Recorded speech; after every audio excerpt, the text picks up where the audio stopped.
everyone, and welcome back to the United Star. As you can see, we're already more happy than we were about 2 or 3 days ago. We've got Sashwat or Drogbaba from who's got his own YouTube channel. Check out the links in the description and do give him a subscribe as well. Sashwat, of course, you're a Chelsea fan. Drogbaba, the flag behind you. There are two, three things that are going around Chelsea, of course. On the one hand, of course, like you and like me, being whichever fan we are, we're pissed with the Super League. But what can you say a little bit about the protests that happened outside Stamford Bridge? And how did you feel when Petr Cech had to sort of come out and front up when it's actually, to be honest, not his fault at all?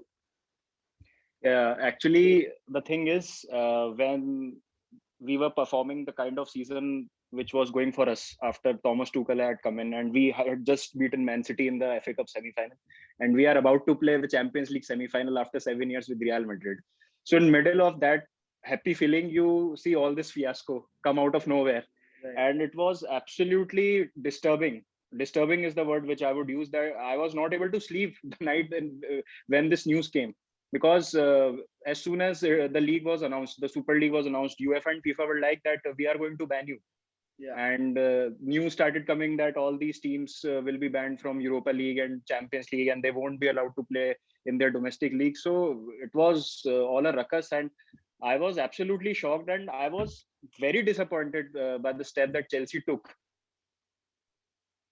And I have also done a video on my channel addressing this, that I was disappointed by Chelsea, and most of all, I was also not happy with Liverpool and Manchester United, because in the traditional sense of the term, Liverpool and Manchester United are the flag bearers of English football.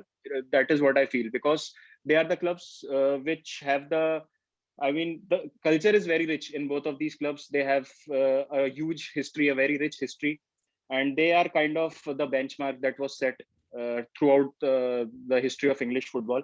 And to see that these clubs have been, handled by the way in which they are being handled by their owners, and specifically these three clubs, Arsenal, United, and Liverpool, the American owners. And so it was very, I mean, sad to see this all go down. But when the things were I mean, as the Super League was coming into fruition, the fans came out in unison. We saw that the fans took out banners from Anfield in the Liverpool game against Leeds. You guys came out to protest against Glazers.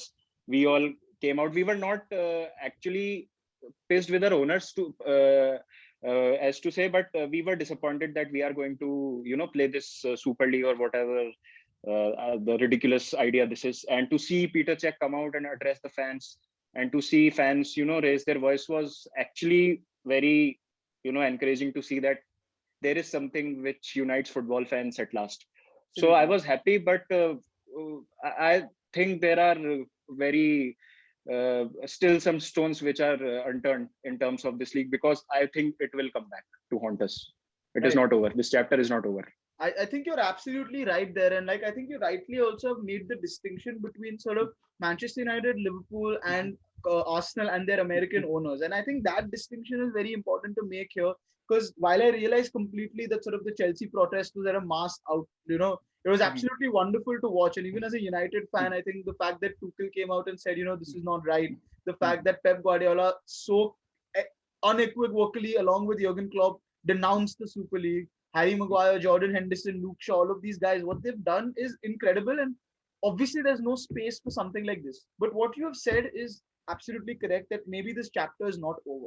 So, what I want to understand from you from today is that how can something like this sort of, what is the fallout going to be from a Chelsea perspective? From a United perspective, Woodward is already gone. We are very clear we want to see the Glazers out because they've been leeching off the club for years. But for Chelsea, it's slightly different because Roman has actually invested a lot of money in the club. So what are you expecting to happen from a Chelsea perspective? I don't think we'll see any backlash from the fans per se, because if we talk about Chelsea as a club, we have seen that Roman Abramovich gives his heart and soul to this, has given his heart and soul to this club. And the kind of spending that we did in the summer, you've seen that it was a benchmark for all the clubs in the transfer market, the kind of players that we bring in every transfer window. And it is always Roman's vision to make the club better in every way which he can. And an example of this is a bad run of games and we saw Lampard part ways with the club. It did not matter in the end if he was a legend or not. And today we are not even talking about Frank Lampard because the kind of work Thomas Tuchel is doing. So it is an example that Chelsea fans will not. I mean, obviously Chelsea fans are condemning this this move by the club, that there is no need. We don't need that extra money because we already have deep pockets and we are not in the kind of debt that some other clubs are facing right now. So there was no point, and we are quite self-sufficient as a club. But yeah, I think it was more of a fear of missing out rather than Chelsea, taking the initiative and going on their own and convincing other clubs that we should go for this league and being the leader around there. So I don't think that was the case, and fans also understand that I think it was more of a thing that we might not get a chance to join this league once it is formed or once it comes into the inception. And maybe that was the reason why the club got nervous and they took this decision, because Manchester City and Chelsea were the first two clubs to come out and say that we are withdrawing from this league. And both of these clubs don't need the money, that extra money. And if you see, apart from Tottenham Hotspur, these two clubs don't have American owners. Spurs have an English owner, and these two clubs, Manchester City has a sheikh, and we have a European owner. So these people know what the culture is about, what football is about, what fans outrages. Rather than creating a franchise, turning a club into a franchise, they understood that what fans need. So I think they heard the voices of their fans is in itself assurance that fans got that, okay, we are being heard and we are being listened. So I don't think from a Chelsea point of view there will be a backlash, but I see some sanctions being imposed on all of us, all the 6 clubs that we took this decision to join this league, be it from UEFA, be it from FIFA or the FA. But I think something will happen once the season gets over and the dust is settled and we are done with the Euros and the next season is about to begin. We will see some sort of punishment will definitely be given to us. Right. So Sashad, actually, I have a couple of questions around that. Is first of all, is it fair then to punish the players and the fans like us who are unequivocally against it? So then, in that kind of scenario, how do you specifically punish the owners?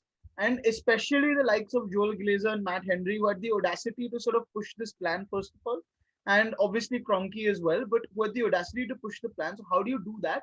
And secondly, you said that this is not the last we've heard of it. So even if the sanctions you're talking about are imposed, do you think it will yet resurface? Yes. To answer your first question, I think the punishment or the penalties will be strictly in monetary terms, I think, and I think it will only aggravate the issue. If it is to be done, any action is to be taken against these clubs, then I think all these bodies, even the people who are in control of the ESL, all these people should come together and they should have a meeting, and I think they should come to a conclusion that how this could have been avoided, and all the monetary I think all that monetary pull or all that financial pull that ESL was having, how that we can inject into this league and how we can come to a conclusion which is a win-win situation for everyone. So I think rather than punishing the clubs, I think more focus should be on that everyone is heard, everyone is given a proper solution. We should be given an assurance as fans that something of this sort will not happen, at least with English clubs. We cannot talk about the Italian or Spanish clubs or the clubs which are facing huge debts. So I think most of it would be monetary, or maximum a transfer ban can be imposed. These are the kind of punishments that I think. To answer your second question, why I think it is not the end of it, because as you have seen, UEFA has brought and introduced its 36 teams Champions League format from season 24-25. So what it will do is that it will force teams and players to have a more congested fixture schedule.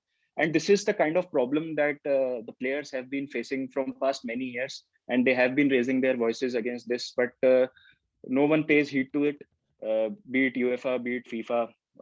And the thing is that I saw panic in UEFA and FA once this league was announced, because uh, like it or not, these are the teams which are forming the breakaway league. These are the teams which make the Champions League look attractive, right? If there is no Liverpool, no Chelsea, no Manchester United, no Manchester City, then who will watch the Champions League from England? No one which will watch Champions League from England. No one will watch West Ham or Wolves to play in Champions League. With all due respect to these clubs, but we all know the truth that the kind of brand pull and the kind of fan base that we have, other clubs don't have it right now, the clubs apart from top six.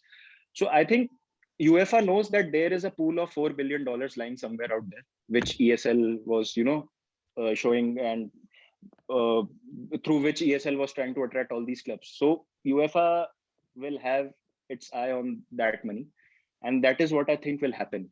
We will see a Super League format sooner or later. It will happen, but it might happen under the umbrella of UEFA and Champions League only. Right. So, Sasha, I We think inherently, I think what we're against is not the Super League format, but Mhm. the fact that it's a closed shop. The fact that a Mhm. West Ham can never play in it. Even if they Mhm. win the Premier League, they can never play in it. And the fact that even, for example, Manchester United or Arsenal or Spurs have an inherent right to be in it. There's no, Mhm. for example, let's look at Arsenal, United, Spurs. Spurs, in my view, are not even a Big Six team. They've been in the Big Six for 4 years. That's about it. Manchester Mhm. United have not made it to the Champions League 4 times out of the last 8 years. Arsenal are nowhere near the Champions League right now. Mhm. If you roll back 20 years ago, Chelsea and City weren't part of the Big Six at all. The Big Six, Mhm. there was no Big Six, there was a Big Four. So these Mhm. things are very transient and these things keep changing, and that is the Mhm. problem. But from a perspective of owners, do you think these 50+1 rules or things like that will actually be imposed in the Premier League or in the UK, or do you think all of that is just talk and outrage coming out right now and will be brushed under the carpet sooner or later? I think the kind of control that the owners have, specifically the English owners, like to have on their clubs, I don't see this 50+1 rule coming into fruition, because that will mean that the owners don't have the absolute power that they need to run a club. And we have seen that kind of uh, dictatorship of sorts these clubs, we have seen in your case the kind of management that we've seen from Glazers and Ed Woodward. We have seen disdain from a lot of United fans regarding the transfer policies and whatnot in your club.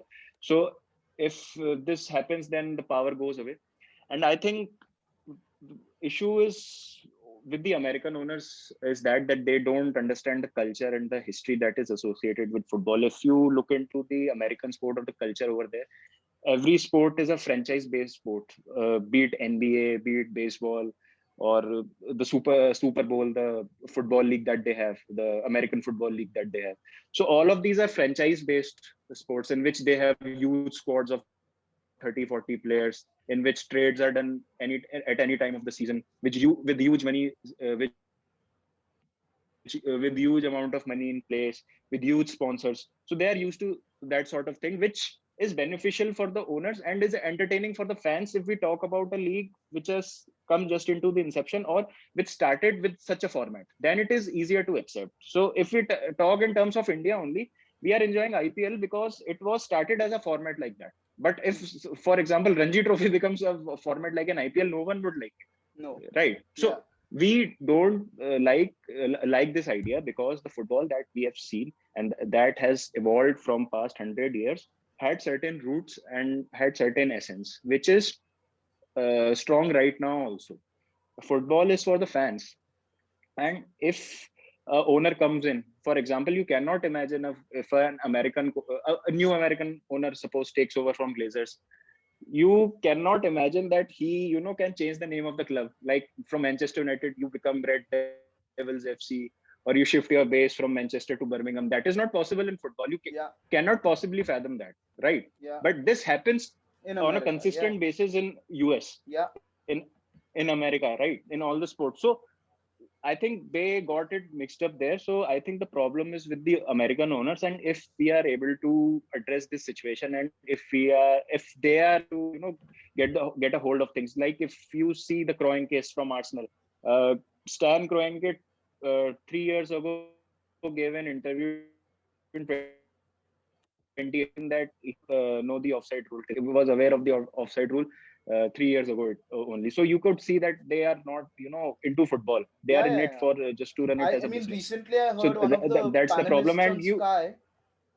One of the panelists on Hmm, Sky, Shashwat, was saying one of the hmm, club American owners, one of these, was sitting in the hmm, director's box and they were hmm, asking which was their team. At halftime, they had to ask which was their team because they didn't hmm. know which color their team's away kit was or which color their Yeah, team was playing in. So it's yes, disgraceful. yes, that is sad. That is actually very sad. And see, so you must have seen that apology video from John W. Henry, Yeah, the Liverpool owner, that he gave, and he explicitly said that I had a serious lapse of judgment, but all I did was all the steps that I took were in the betterment of the club. So the betterment of the club not necessarily means always in the financial terms. You absolutely. can manage the finances also by playing it smartly. I've heard the news that Edwin van der Sar is poised to take over as your new director after the Woodward's resignation. We're If hoping that it's would, that. yeah, if that happens, then it would be a very good thing for your club because he is your club legend. He knows the European football inside out. He has done a wonderful job at Ajax. You have seen the kind of team, the kind of golden generation that he made in the 18-19 season with the players like Dilly, De Jong, Van de Beek, Ziyech. All those players were in the same team. So you see these players care for the club, and I'm sure that if Van der Sar comes in, then he will put club's interest in above anything else, above any. And all these people are also very smart how to balance finances also. So I don't think that it's a very major issue. The thing is that we need to sort the management out, and we need some good people in the management, because you have seen this in case of Manchester City and Chelsea, right? We are also in the same league, but we don't face huge debts. Why? Because we know how to manage the things out.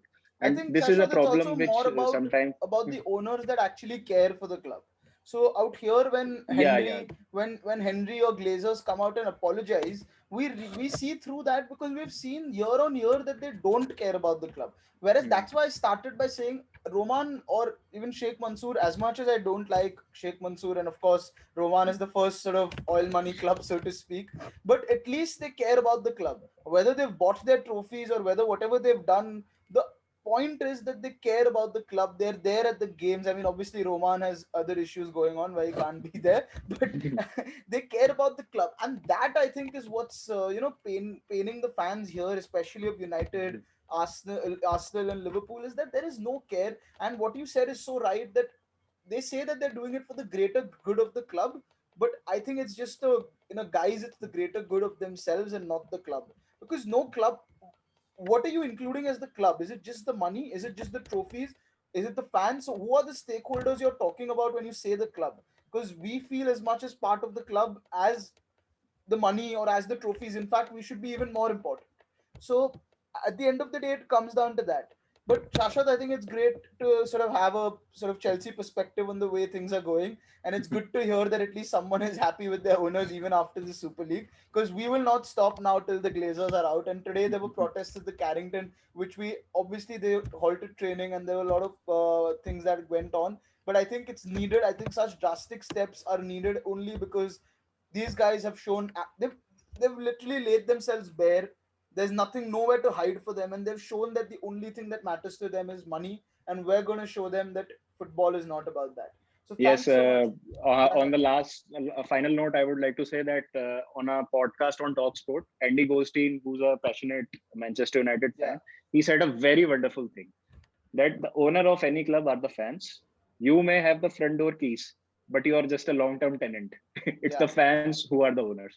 So I absolutely. think this is the way forward for football, and it's high time that these owners understand this. Absolutely. Thank you, Shashwat. Guys, do check Thank you, out thank you, Drogbaba. The links are in the description below. And Sash, it's been a pleasure again, Shashwat, as always. And like this video, subscribe to our channel, and share it as much as you can. Glazers out. We don't want the ESL ever again. Thank you. thank you for having me.